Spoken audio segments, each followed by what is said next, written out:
I think we can all agree we are being squeezed to death with taxes. Frankly, we can't be squeezed any harder.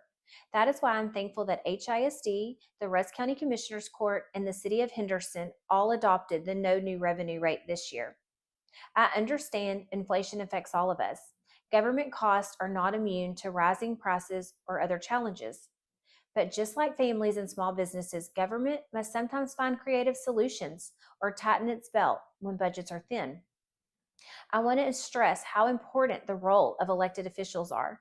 Our government was designed with checks and balances at every level, whether it's a 7 member school board, 5 member city council, or 4 commissioners.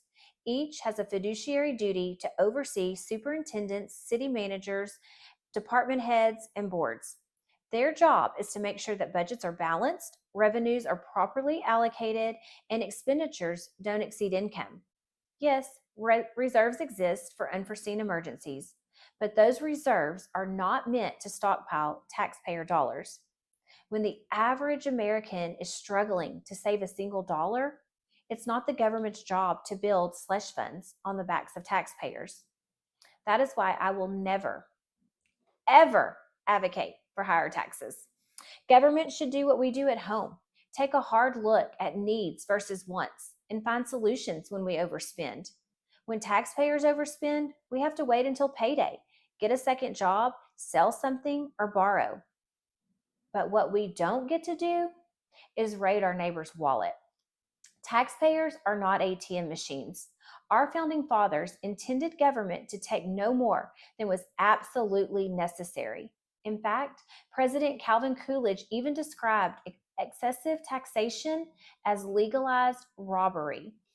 And let me be clear, you should never, ever advocate for raising your neighbor's taxes, especially if that increase would not affect you personally. You can absolutely stand beside a neighbor to help them push for a lower tax burden, but under no circumstances should you support a higher tax rate that others would have to pay while you remain unaffected. That is neither fair nor right. And under no circumstances should taxpayers bear a heavier burden because a board member failed to do its due diligence. If elected officials rubber stamp budgets or amendments without truly examining them, and that leads to a deficit, the answer is not to raise taxes. The check was already written by the taxpayers. At Tuesday night's City Council meeting, I had only planned to speak during the first round of public comments. But when someone later urged the council to consider raising the tax rate, I felt compelled to respectfully speak again and ask them to keep the posted no new revenue rate. This was the second public hearing, and while notices had been published, I wasn't certain if the council could still raise the rate. So I simply urged them to hold the line. We've been squeezed enough, especially in light of the recent issues with HEDCO. Many of us feel our tax dollars are not being properly overseen. So to ask for even more money would be disingenuous. Afterward, I researched the process and confirmed that the council could not have raised the rate that night at the meeting. They could not raise it any higher. If they wanted to, they would have to start all over, posting the required notices, waiting the required number of days, and holding another public hearing. The only option available at this past Tuesday's night's meeting was to keep the proposed rate or adopt a lower one. So yes, taxpayers get a bit of relief this year. Praise the Lord. But it's also a reminder that we, the people, are the final check. We must remain vigilant, elect the right leaders, and hold them accountable to ensure that our tax dollars are spent wisely. Hearing on the proposed tax rate to be a non-renewed tax rate of 0.529139 per $100 valuation of each assessment to be based upon 100% of its appraised value. Mayor, yes, sir. This is the second public hearing and final public hearing before the ordinance to approve.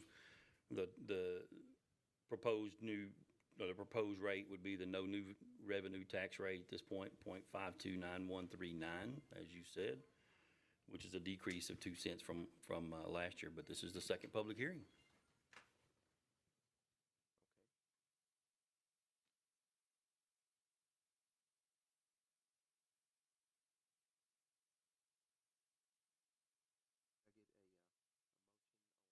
I get a motion on item number 4.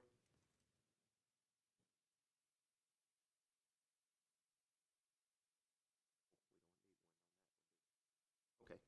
All right, moving on to item 5, consideration and possible actions upon closing the public hearing.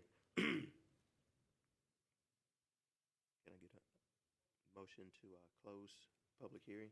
Do we have anyone that wants to?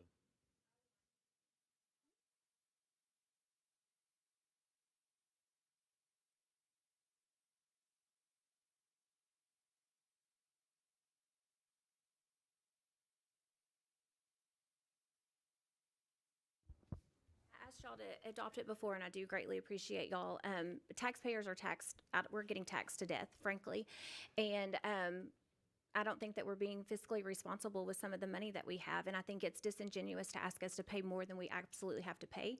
And so I would respectfully ask you to do the no new revenue rate. We need to reevaluate some things, and then next year go back to the drawing board and see, maybe we do zero-based budgeting and figure out what you actually really need to run the city versus, I know you've got to have some reserves. I understand all of that, but we can't keep taking more off of the taxpayers. And we're not listening to the taxpayers now. So I would respectfully ask you to keep doing the no new revenue rate, please.